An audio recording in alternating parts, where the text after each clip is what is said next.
여러분, 우리가 지난주에 열처녀 비유를 함께 생각해 보았습니다. 기회가 아직 다 지나가기 전에, 문이 닫히기 전에 기름을 준비하여서 환한 햇불로 우리 주님을 맞이하게 되기를 원합니다. 우리를 거듭나게 하시는 성령의 역사와 우리를 거룩하게 하시는 성령의 역사가 우리의 삶 가운데 풍성하기를 원합니다. 그 기름이 있는지 미리 살펴보고 준비하는 우리 모두가 되기를 원합니다. 오늘은 달란트 비유를 함께 살펴보려고 합니다. 어떤 주인이 외국으로 가면서 종들에게 재산을 맡깁니다. 어떤 사람에게는 5달란트를, 어떤 사람에게는 2달란트를, 어떤 사람에게는 1달란트를 맡기고 오랜 시간이 지난 후에 외국에서 돌아와서 결산한다는 이야기입니다. 여러분, 주인이 나누어 준 이 달란트라는 것이 무엇을 의미하는 것이겠습니까? 헬라어에서 이 달란트의 의미는 아주 분명합니다. 이 달란트라는 것은 무게의 단위이기도 하고 돈의 단위이기도 합니다.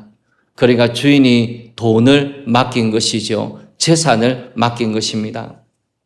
근데 서양에서는 이 달란트라는 것을 재능이라는 것으로, 은사와 같은 것으로 오랫동안 이해해온 그런 역사가 있습니다.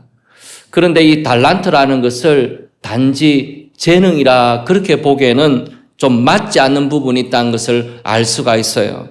마태복음 25장 15절에 보시면 각각 그 재능대로 한 사람에게는 금 5달란트를, 한 사람에게는 2달란트를, 한 사람에게는 1달란트를 두고 떠났다 그랬습니다. 그러니까 재능대로 달란트를 준 것이죠. 그러니까 이 달란트를 재능이라 그렇게만 해석하기에는 이것은 좀 좁은 해석이라는 것을 우리가 알 수가 있습니다. 그러면 이 달란트라는 것은 무엇을 의미하는 것인가? 이 달란트는 아주 명확한 것은 재물을 말합니다. 하나님께서 우리에게 재물을 맡기셨습니다. 어떤 사람에게는 큰 재물을 맡기셨고 어떤 사람에게는 적은 재물을 맡기셨습니다. 또 한편으로 이 달란트라는 것은 하나님께서 우리에게 맡기신 책임이라고 말할 수 있습니다. 어떤 사람은 큰 기업을 맡겨서 큰 책임을 맡게 하신 분이 계시고 또 어떤 분은 적은 기업을 운영하면서 적은 책임을 갖게 되는 경우도 있습니다. 내 삶에 주어지는 책임이라고 볼 수도 있습니다. 또 이 달란트라는 것은 우리의 삶에 주어진 기회라고 볼 수도 있습니다. 어떤 사람은 평생을 살아가면서 참 많은 기회를 가지면서 살아갑니다. 그런데 어떤 사람은 평생 살아가면서 별로 기회를 얻지 못하면서 살아갈 수도 있는 것이죠. 내 삶에 주어진 기회라고도 볼 수가 있습니다. 하나님께서 우리에게 주신 모든 것입니다. 하나님께서 나에게 맡기신 모든 것을 가리켜서 달란트라 그렇게 볼 수가 있는 것입니다. 종교개혁자는 이 달란트에다가 복음의 빛을 포함하기를 원했습니다. 어떤 사람에게는 복음의 풍성함을 많이 깨닫고 살아가는 사람이 있고 복음의 빛을 많이 받은 사람도 있고 어떤 사람은 그렇지 못한 사람도 있는 것이죠. 그래서 하나님께서 우리에게 맡겨주신 모든 것들을 가리켜서 좀 폭넓게 달란트라 그렇게 보는 것이 좋다는 것입니다. 이 달란트 비유에서 우리에게 말씀하시는 것은 아주 단순합니다. 너무나 명확해서 그 의미를 모를 수가 없어요. 하나님께서 달란트 비유를 통해서 우리에게 무엇을 말씀하기를 원하십니까? 우리 인생은 죽음이 끝이 아니라는 것입니다. 우리는 하나님께 받은 것을 가지고 결산하는 때가 우리에게 남아 있다는 것입니다. 우리의 인생엔 마지막 결산하는 때가 반드시 찾아온다는 것입니다. 그래서 그 결산을 미리 준비하라는 것입니다. 하나님 앞에서 결산할 날이 올 것이기 때문에 우리에게 준 것이 얼마고 우리가 얼마를 내놓을 수 있을지 결산하는 때가 남아있기 때문에 그것을 준비하며 살아야 한다. 우리에게 말씀해 주고 계시는 것입니다. 이 달란트 비유는 한편으로는 우리에게 주시는 위로의 말씀이기도 하고 또 한편으로는 경고의 말씀이기도 합니다. 이 달란트 비유를 통하여 우리가 어떻게 마지막 결산의 시간을 준비해야 할 것인가 하나님께서 우리에게 말씀해 주시는 것이 있습니다. 오늘 본문에서 세 가지를 함께 살펴보려고 합니다. 첫 번째는 하나님께서 우리에게 많은 것을 맡기셨다는 것입니다. 어떤 분들은 이야기하면서 5달란트 받은 사람하고 1달란트 받은 사람하고 너무나 불공평한 거 아닌가? 너무나 불공평하게 주인이 나눠줘 놓고 그 결산을 요구하는 것이 맞지 않는 것 아닌가? 그렇게 생각하는 분들도 계세요. 그렇지만은 하나님께서 우리에게 굉장히 많은 것을 주셨습니다. 1달란트라 그랬을 때 그것이 어느 정도 되는 것인가? 가장 적게 받은 사람이 1달란트지 않습니까? 1달란트는 6,000데나리온입니다. 1데나리온은 노동자 하루 품삯을 말하는 것입니다. 그러면 6,000데나리온이니까 6,000일을 일하는 것이지 않습니까? 우리가 1년에 300일 정도를 일한다고 봤을 때 20년을 일하게 되면은 6,000일이 되지 않습니까? 그러니까 이것은 어떤 사람이 20년을 일하게 되었을 때 모을 수 있는 돈이라는 것입니다. 한국의 상황에서 한번 생각을 해보면 어떤 사람이 1년에 5천만 원을 번다고 한번 생각해 보십시오. 그러면 20년을 벌면은 얼마를 버는 것입니까? 10억입니다. 10억이면은 뭔가 해볼 수 있지 않습니까? 나한테 10억이 있다 그러면 뭐라도 한번 해볼 수 있는 돈이지 않습니까? 하나님께서 가장 적게 받은 사람에게도 하나님께서 10억이라는 돈을 우리에게 주셨다는 것입니다. 하나님께서 우리에게 주신 것이 결코 적지 않다는 것이에요. 어떤 분들은 그렇게 생각하실지 몰라요. 하나님, 나는 평생 가난하게 살았고 나한테 별로 기회도 없었고 나에겐 별로 겸손할 것도 없는 것 같습니다. 그렇게 마음에 생각하는 분들도 계실지 모릅니다. 네, 그렇지 않다라는 것입니다. 우리의 한평생에 하나님이 주신 것이 너무나 많다는 거예요.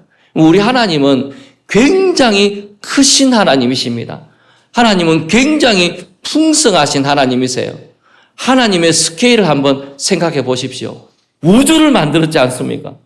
끝없이 평창하는 우주를 만드실 만큼 하나님은 크신 하나님이 되신다는 것입니다. 그런데 우리에게 너무나 작은 것, 결산조차도 할 수 없는 너무나 작은 것을 맡겼다. 그렇게 생각하지 말라는 거예요. 하나님께서 많은 것을 우리에게 주셨습니다. 꼭 맞는 것은 아니지만은 1만 시간의 법칙이라는 것이 있지 않습니까? 사람마다 재능이 틀리고 직종이 다르긴 하지만은 1만 시간의 법칙이 무엇입니까? 어떤 한 사람이 하루에 3시간씩 열심히 투자를 한다면은 10년을 똑같이 하게 됐을 때 그 사람은 한 분야의 전문가가 될 수 있다고 말합니다. 그게 1만 시간의 법칙이잖아요. 내가 10년을 열심히 준비를 한다면 뭐라도 할 수 있는 것이 사람에게 주어진 재능이라는 것이죠. 하나님께서 우리에게 주신 것이 그만큼 많다는 것입니다. 하나님께서 그렇게 많은 것을 우리에게 주셨고 그것을 결산하는 때가 우리에게 있다, 그렇게 말하고 계십니다. 마태복음 25장 19절에 보면은 오랜 후에 그 종들의 주인이 돌아와 그들과 결산할세 그랬습니다. 주인이 외국에 갔다가 금방 돌아온 게 아니고 오랜 후에 돌아왔다 그랬습니다. 우리가 충분히 인생을 살아갈 수 있는 기회를 가지게 하신다는 것입니다. 뭐라도 할 수 있는 기회를 충분하게 우리에게 주셨다는 것입니다. 그러니까 마지막 날에 나에게 너무 작은 것을 줬다고 불평할 사람은 없다는 것이죠. 하나님은 풍성하신 하나님이시기 때문에 우리에게 많은 것을 맡겼다는 것입니다. 여러분, 이것을 믿으십시오. 하나님께서 나에게 결코 적은 것을 맡기지 아니하셨다고 분명히 말씀을 하고 계십니다. 마지막 때에 핑계할 수 없다는 것입니다.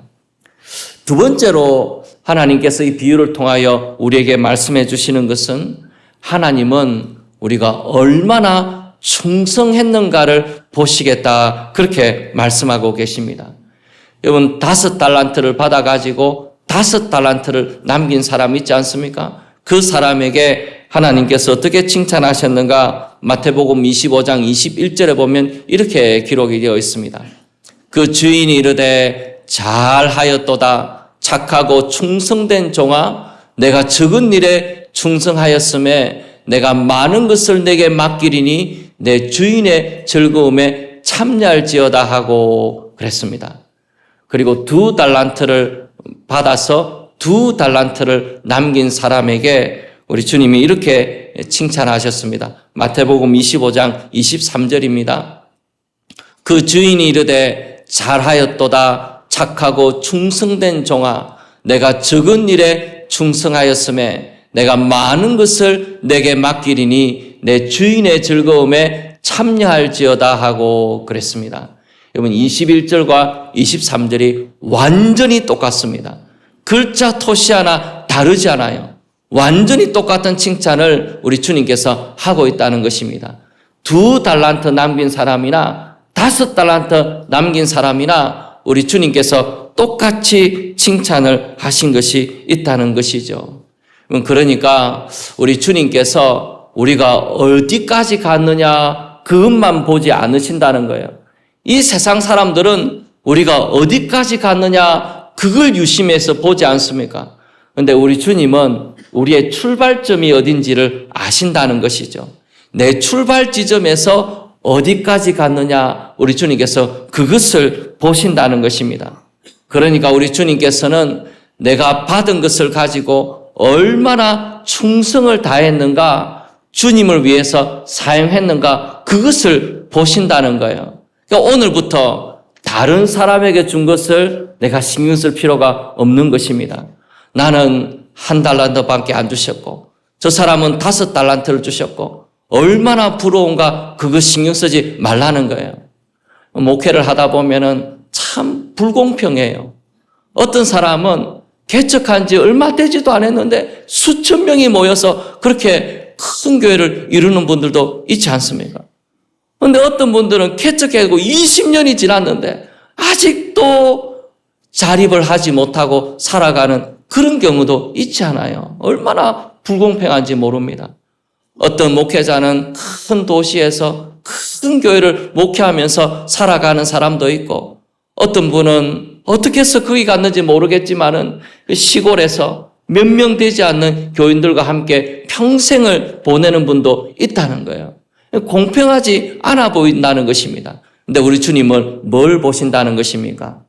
그 사람이 얼마를 이루었는가 그걸 보는 게 아니고 얼마나 충성했는가를 보신다는 것입니다. 하나님께 받은 것을 가지고 얼마나 충성스럽게 사용했는가 우리 주님께서 그것을 보신다는 거예요. 하나님이 보시는 것은 세상 사람들이 보는 것과 다르다는 것입니다. 그래서 내가 적게 받았다고 불평할 거 없다는 거예요. 우리 주님께서는 내가 얼마 받았는지 아시고 그 받은 것을 따라서 얼마나 사용했는가 우리 주님께서는 그것을 보신다는 것입니다. 그러니까 우리가 하나님 앞에서 내가 충성되게 살아갈 필요가 있다는 것입니다. 목사님, 그러면 내가 충성되게 살아가고 있는지 어떻게 알 수가 있습니까? 우리 주님께서 이 5달란트, 2달란트 받았던 사람을 칭찬하실 때에 이렇게 말씀하신 것이 있어요. 내가 적은 일에 충성하였으니 내가 많은 것으로 내게 맡기리니 그랬습니다. 우리가 충성되게 살아갈 수 있는 참 좋은 방법이 뭐냐 하면 적은 일에 충성하는 것이에요. 하나님께서 내게 맡겨주신 아주 적은 일에 충성하면서 살아가는 것. 그것이 우리 하나님 앞에서 충성되게 살아가는 길이라는 것입니다. 찬양대로 임명을 받으셨습니까? 충성되게 하십시오. 작은 일이라고 소홀히 여기지 말고 충성되게 하십시오. 교사로 부름을 받았습니까? 적은 일이라고 경홀히 여기지 말고 충성되게 그 일을 하십시오. 적은 일에 충성된 사람에게 하나님께서 많은 것을 맡기는 법입니다. 하나님께서는 내가 적은 일을 맡게 됐을 때 그것을 어떻게 하시는지 보고 계세요. 그 적은 일에 어떻게 충성하며 살아가는가, 그것이 결국은 하나님 앞에서 얼마나 충성되게 살아가는 것인가, 거기에 달려 있다는 것입니다. 내가 아르바이트를 하나 한다 하더라도, 내가 교회에서 설거지하는 것 하나를 한다 그래도 적은 일에 정성을 다하여서 충성되게 봉사하고 섬기는 것, 그것이 우리 하나님을 기쁘시게 하는 것이고 마지막 결산의 때를 준비하면서 살아가는 것과 같다는 것입니다. 늘 우리 주변에는 나보다 뛰어난 사람도 있고 나보다 재능이 많은 사람도 있고 나보다 더 많은 것을 받은 사람이 있습니다. 나한테 더 많은 것을 주셨더라면, 내한테 더 많은 것을 맡겨주셨더라면 내가 정말 멋지게 할 수 있었을 텐데, 그렇게 생각하지 말고 하나님께서 지금 이미 나에게 주신 것에 늘 감사하면서 충성되게 봉사하고 섬기는 것, 그것이 우리 주님을 기쁘시게 하는 일이라 말씀합니다. 마지막 결산의 때를 준비하는 유일한 길은 충성되게 행하는 것입니다.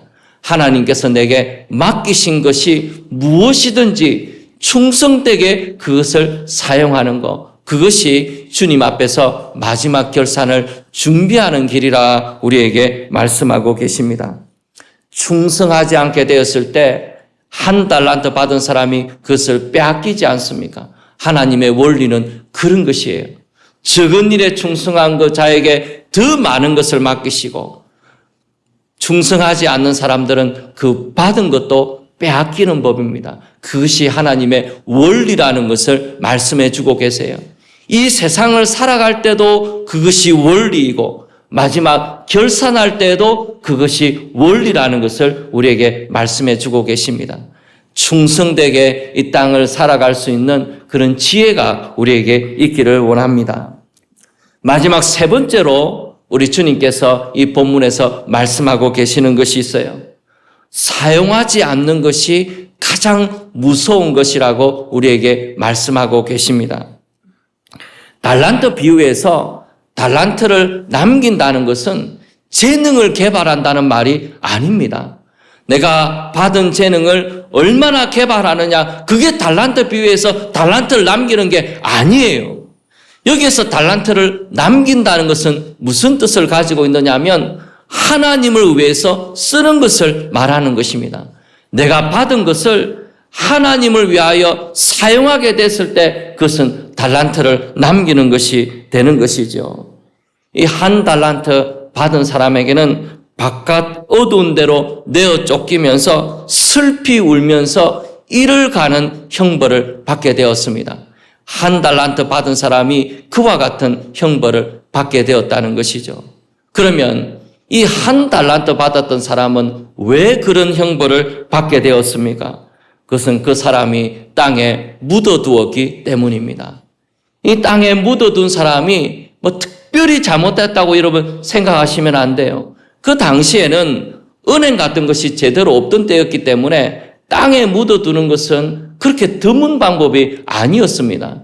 외적이 침입에 들어올 수도 있고 도둑이 들어올 수도 있기 때문에 내가 가진 것을 잘 보관할 수 있는 그 방법이 무엇이냐면 땅에다 묻어두는 것이었습니다. 그런데 한 달란트 받은 사람이 땅에다 묻어두게 되었을 때에 우리 주님께서 그 한 사람을 매우 심하게 책망하시고 바깥 어두운 데 내어 쫓겨서 이를 가는 그런 형벌을 내리셨다는 것입니다. 그럼 이 한 달란트 받았던 사람은 왜 그걸 땅에 파묻어 두기로 마음에 결심을 하게 되었는가? 왜 그렇게 일생을 보내게 되었는가? 그것은 이 사람이 두려워했기 때문입니다. 이 종은 주인에 대하여서 잘못 알고 있었어요. 주인이 아주 엄격한 사람이라서 나한테서 너무나 가혹한 것을 요구할 거라 그렇게 생각해가지고 주인께 받았던 이 한 달란트를 잃어버리지 않기 위해서 이 한 달란트를 잘 보관하는 것에 인생의 모든 초점을 가지게 되었던 것입니다. 그러니까 이 사람은 결국 그 한 달란트를 땅에 파묻어 두는 일을 하게 되었던 것이죠. 이 한 달란트 받았던 사람은 평생에 가지고 있던 생각이 두려움이었습니다. 실패할까봐 두려워하고, 남에게 비난을 받을까 두려워하고, 또 다른 사람에게 비웃음을 당할까 두려워하고, 인생을 두려움으로 살았던 사람이에요. 그래서 그 달란트 하나를 땅속에 파묻어 두게 되었던 겁니다. 사용하지 않으니까, 쓰지 않으니까 비난을 받을 일도 없고 실패할 일도 없고 다른 사람에게 또 비판을 받을 일도 없고 그냥 한 달란트를 가만히 묵혀두게 되었던 것이죠. 그래서 우리 주님께서 그 사람을 향하여서 책망하셨던 것입니다. 이 종을 향하여서 우리 주님께서 악하고 게으른 종이라 그렇게 말씀을 하셨습니다. 이 종을 두고 게으른 종이라 그렇게 말씀을 하셨어요.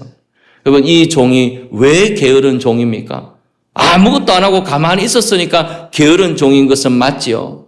그런데 이 두려움이라는 것하고 게으른 것하고는 굉장히 밀접한 연관관계가 있습니다. 나는 두려워하는 사람이었을 뿐인데 우리 주님께서는 이 사람을 향하여서 게으른 종아, 이 게으른 종아 그렇게 책망하셨다는 거예요. 아니, 나는 평생에 두려워하면서 살았을 뿐인데 내가 그 뭘 그렇게 게으르게 살았단 말입니까? 이 종이 그렇게 주인에게 항변할지도 몰라요. 근데 우리 주인은 이 종을 향해서 게으르다 그렇게 말씀하셨습니다. 게으른 것하고 두려워하는 것은 매우 밀접한 관련이 있다는 것을 성경이 이렇게 말하는 대목이 있습니다. 한번 잠언 22장 13절 말씀 한번 보시겠습니까? 게으른 자는 말하기를 사자가 밖에 있은즉 내가 나가면 거리에서 찢기겠다 하느니라. 사자가 어디에 있습니까? 거리에 없습니다. 자기 마음에만 있을 뿐이에요. 그런데 거리에 나가면은 꼭 사자를 만나서 죽을 것 같아요. 그래서 평생을 자기 집에서만 머무르는 것이죠. 이 두려움이라는 것하고 게으른 것하고는 굉장히 밀접한 관련이 있다는 것을 우리에게 말씀해 주고 계십니다. 평생을 두려워하면서 살아가게 되면은 게으르게 살아가게 돼요. 어떤 책임도 지지 않으려고 하고 어떤 책임도 맡지 않으려고 하고 평생을 게으름 가운데서 살아가게 된다는 것입니다. 두려워하는 사람은 게으른 사람이라고 말씀을 하고 계세요. 우리 그리스도인은 두려워하는 사람들이 아닙니다. 주님을 의지하고 담대히 일어서는 사람들이지 평생을 두려워하면서 살아가는 사람들을 그리스도인이라고 말하지 않아요. 우리 그리스도인들은 하나님 앞에서 용감하게 주를 의지하고 앞으로 나아가는 사람들이 되어야 하는 것입니다. 그래서 아무것도 하지 않은 이 종을 가리켜서 게으른 종이라 우리 주님께서 그렇게 말씀하셨습니다. 그리고 이 종을 가리켜서 악하다 그러셨습니다. 뭘 악하게 했습니까? 이 사람이 도둑질을 한 것도 아니고 이 사람이 살인을 죄를 저지른 것도 아니고 아무것도 안 하고 그냥 땅에다가 묻어두었을 뿐인데 뭘 그리 악하게 한 것이 있습니까? 악하다고 말할 건 없잖아요. 그냥 땅속에 묻어두었을 뿐인데 뭐가 악하다는 것입니까? 근데 우리 주님께서 이 종에게 달란트를 맡긴 이유를 한번 생각해 보십시오. 왜 달란트를 맡겼습니까? 나가서 장사하라고 하나님을 위해서 쓰라고 달란트를 맡겼잖아요. 그런데 이 사람이 아무것도 하지 아니하고 그걸 땅속에 파묻어 두었으니까 하나님께 불순종한 것입니다. 불순종한 죄를 범한 것이죠.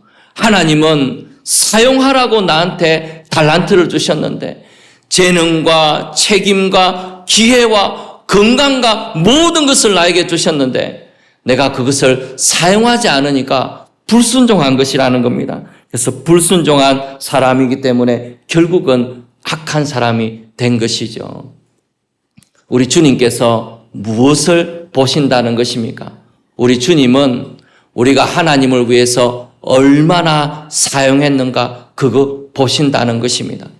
내가 하나님께서 우리에게 재물을 맡기셨으면 하나님은 얼마나 많이 모았는가 그게 관심을 갖지 않으세요. 우리 하나님의 관심이 어디에 있습니까? 얼마나 그것을 주님을 위해서 썼는가에 관심을 갖고 계십니다. 얼마나 썼는가가 중요한 것이지 얼마나 모았는가는 중요한 것이 아니라는 거예요. 내 인생이 끝나가는데 내가 이만큼 많은 재산을 모아놨다는 것은 그것은 하나님 앞에 하나도 자랑거리가 될 수 없다는 것입니다. 하나님이 주신 것은 하나님을 위해서 써야 의미가 있는 것이죠. 하나님께서 내가 얼마나 높은 자리에 올라가고 있는가 그거 하나님 보시지 않아요. 하나님께서는 보시는 것은 무엇입니까? 하나님께서 주신 영향력과 책임을 얼마나 주를 위하여 썼는가에 관심을 갖고 계십니다.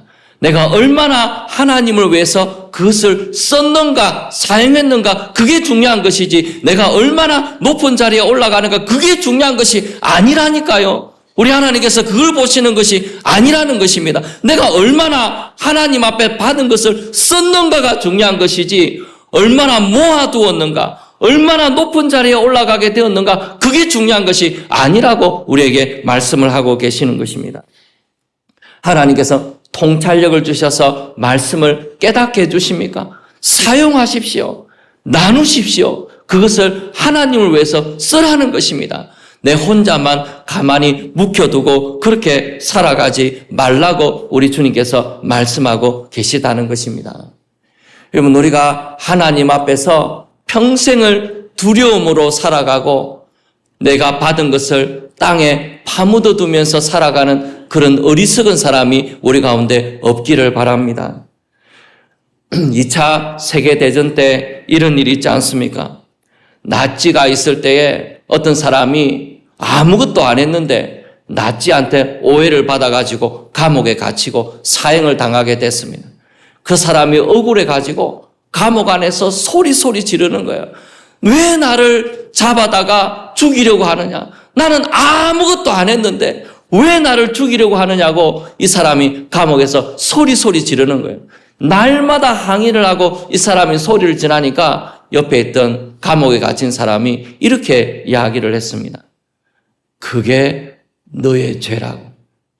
나치 밑에 있으면서 아무것도 안 한 거. 그것이 너의 죄라고. 그것이 죽을 죄지 않느냐고 말한 것이 있어요. 얼마나 우리에게 진리를 가르쳐 주는 것입니까? 많은 사람들이 주님께 받았지만은 쓰지 않습니다. 두려워하고 불평하고 원망하면서 주님께 받은 것을 쓰지 않아요. 그래서 아무것도 안 하고 인생을 마무리하는 사람들이 얼마나 많은지 모릅니다. 주께 받은 것이 있으면 사용하기를 원합니다. 주를 위하여 마음껏 사용하면서 우리 인생을 살아가게 되기를 원합니다. 여러분, 땅에 파묻어 둔 종은 악하고 게으른 종이에요. 아주 몹쓸 사람이죠.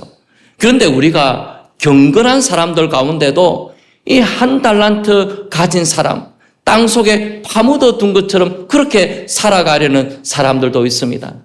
저는 이 달란트 비유를 생각하고 나면은 이 존 칼빈을 생각하게 돼요.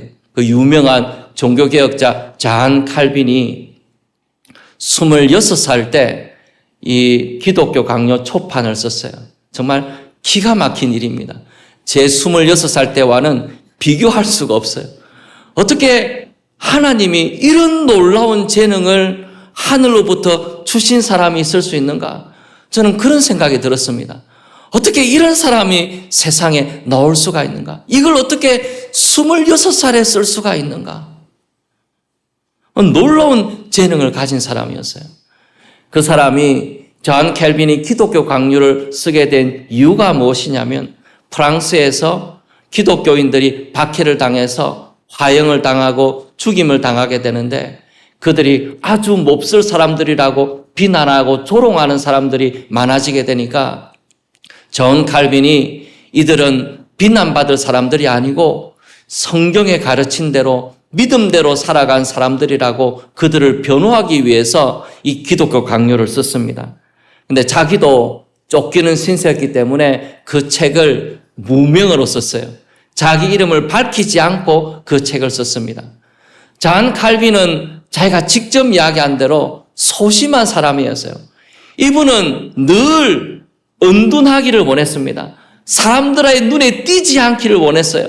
조용히 인생을 살기를 원하고 그저 학문에만 집중하면서 그렇게 살기를 원했습니다. 그래서 이 사람이 이 프랑스에서 이게 박해를 받아서 쫓겨다니면서 어디에서 살기를 원했냐면은 스트라스부르에서 살기를 원했어요. 거기에서 조용하게 책 읽으면서 학문을 하고 은둔하면서 거기서 자기의 남은 인생을 살기를 원했습니다. 그래서 기독교 강요를 쓰고 난 다음에 이제 거기서 살아가려고 거기로 길을 가고 있었는데 전쟁 때문에 길이 막힌 겁니다. 그래서 거기로 갈 수 없어가지고 할 수 없이 남쪽으로 우회해서 스트라스부르로 가야 되는데 그러다 보니까 스위스 제네바를 지나가게 된 겁니다. 스위스 제네바를 지나갈 때도 역시나 칼빈은 사람들이 자기를 몰라주기를 바라고 은둔하면서 살기를 원해서 그냥 하룻밤 묵으려고 거기를 지나가서 잠을 자게 됐어요. 근데 존 켈빈이 쓴 책이 너무나 유명했기 때문에 사람들이 켈빈을 알아보게 되고 그 소식은 그 당시 제네바에서 종교개혁을 하고 있었던 윌리엄 파렐이라는 사람의 귀에 들어갔습니다. 이분은 종교개혁을 열심히 하는 사람이었지만은 이 존 켈빈과 같은 신학자가 필요했어요. 이걸 질서 있게 정리해서 종교개혁을 마무리해 줄 수 있는 성경적인 원리를 지도할 수 있는 사람이 필요했습니다. 그래서 존 켈빈이 이 제네바에서 같이 협력하기를 바라는 마음으로 그날 저녁에 존 켈빈을 찾아갔어요. 찾아가가지고 제네바가 이렇게 어려운 처지에 놓여 있으니까 제발 나와 함께 이 제네바에 머물면서 종교개혁을 완성할 수 있도록 도와달라고 부탁을 하기 시작했습니다. 근데 존 켈빈은 싫었어요. 자기는 늘 은둔하기를 원하고 사람들의 눈에 띄기를 싫어했는데 이 제네바는 너무나 상황이 복잡하고 급박했기 때문에 거기 가게 되면 너무나 복잡한 혼란스러운 현실 가운데 놓이게 되니까 그저 자기는 조용하게 책을 쓰고 학문을 연구하면서 은둔하면서 살기를 원한다고 이 존 켈빈이 그 제안을 거절을 했습니다. 윌리엄 파렐이 그냥 물러설 수 있는 사람이 아니에요. 어떻게 해서든지 이 칼빈을 설득하기 위해서 그날 무진장 부탁을 했는데 존 칼빈이 끝끝내 그걸 거절하는 겁니다. 자기는 조용하게 그냥 인생을 살아가고 싶다고 끝까지 거절하게 돼요. 자, 윌리엄 파렐이 끝까지 켈빈을 설득하다가 맨 마지막에 집으로 돌아가기 전에 한마디를 했습니다. 너가 너의 도움이 절실히 필요한 곳에서 끝까지 그것을 거부하고 이 땅을 살아간다면 너의 은둔 생활과 너의 학문 연구에 하나님의 저주가 있으리라. 그렇게 이야기를 했어요. 무서운 사람이죠. 윌리엄 파렐이 어떤 분인지 여러분 짐작이 되시죠? 그 저주를 듣고 났을 때 존 켈빈이 그때의 느낌을 자기가 이렇게 기록한 것이 있습니다. 나는 하늘에서 하나님의 손이 내 어깨 위에 놓이는 것 같은 두려움에 사로잡혀 제네바에 남아야 함을 깨달았습니다. 하나님의 손이 내 어깨를 누르는 느낌을 받은 거예요. 너무나 두려워서 켈빈이 그때 제네바에 남기로 결정을 하게 되고 제네바의 종교개혁을 존 켈빈이 완성하게 됩니다. 그래서 제네바는 종교개혁의 모체와 같은 곳이 되어지고 거기서 종교개혁의 그 신앙과 사상이 꽃을 피우게 되고 많은 칼빈의 중요한 저작들이 거기서 쏟아지게 되고 거기서 많은 주의 종들이 길러지게 되었습니다. 그래서 종교개혁의 중요한 역할을 하는 곳이 제네바가 되었던 것이죠. 그 과정 가운데 켈빈이 하나님 앞에 순종한 것이 거기에 있다는 것입니다. 그럼 우리 모두는 하나님으로부터 많은 것을 받았습니다. 하나님께서 우리 인생에 너무나 많은 것을 맡기셨어요. 근데 우리가 평생을 두려움 가운데 살아가다가, 평생을 불평 가운데 살아가다가 하나님이 맡기신 것을 사용하지 않고 주님 앞에 서는 것이 얼마나 두려운 일인지 모릅니다. 그럼 우리에게 결심이 있기를 바라요. 하나님께서 내게 맡기신 것은, 하나님이 내게 주신 것은 하나도 남김없이 내가 다 쓰고 가리라. 하나님께서 내게 맡기신 모든 것들은 내가 힘을 다하여서 평생 주를 위하여 쓰고 가리라. 그렇게 내가 마음에 결심하고 결단하기를 바랍니다. 그래서 주님 앞에 1달란트 받은 사람이 땅속에 파묻어 두었던 이런 어리석음이 우리에게 없기를 바라요. 주를 위해서 남김없이 사용하고 가게 되는 우리 모두가 되기를 원합니다. 성경을 읽다 보면 에스더 4장 14절에 이런 구절이 나옵니다. 이때에 내가 만일 잠잠하여 말이 없으면 유다인은 다른 데로 말미암아 노임과 구원을 얻으려니와 너와 내 아버지 집은 멸망하리라. 내가 왕후의 자리를 얻은 것이 이때를 위함이 아닌지 누가 알겠느냐. 내가 왕후의 자리를 얻은 것이 이때를 위하는 것이 아닌지 누가 알겠느냐. 하나님께서 너에게 재능을 주신 것이, 너에게 책임을 맡겨주신 것이, 너에게 건강을 주시고 기회를 주신 것이 이때를 위함이 아닌지 누가 알겠느냐. 이때를 위하여 쓰라고 주셨는데 왜 그것을 땅에 파묻고 평생을 두려움 가운데 하나님께 불평하며 인생을 살아가느냐. 우리에게 말씀하고 계십니다. 이때를 위함이 아닌지 누가 알겠느냐. 그것이 주님께서 내게 주시는 말씀이 되기를 원합니다. 제가 오늘 이 말씀을 드리는 것은 여러분에게 죄책감을 가지게 하려고 이 말씀 드리는 것이 아니에요. 교회에서 맡기는 것은 뭐든지 순종해라고, 연말이 됐으니까 이제 교사도 하고 다 하라고 제가 이 말씀을 드리는 거 절대로 아닙니다. 여러분, 제가 오늘 이 설교를 드리는 이유가 무엇이냐면 우리의 인생은 너무나 짧고 하나님께서 우리에게 맡기신 것은 너무나 많기 때문입니다. 내가 남김없이 이것을 사용하고 주님 앞에 가야 되지 않겠습니까?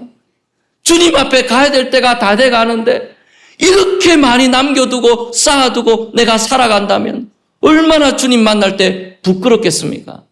그렇게 되지 않도록 힘을 다해서 사용하고 가야 되겠다. 내가 남김없이 쓰고 가야 되겠다. 그렇게 마음먹고 하나님 앞에 결심하고 살아가는 우리 모두가 되기를 소원합니다.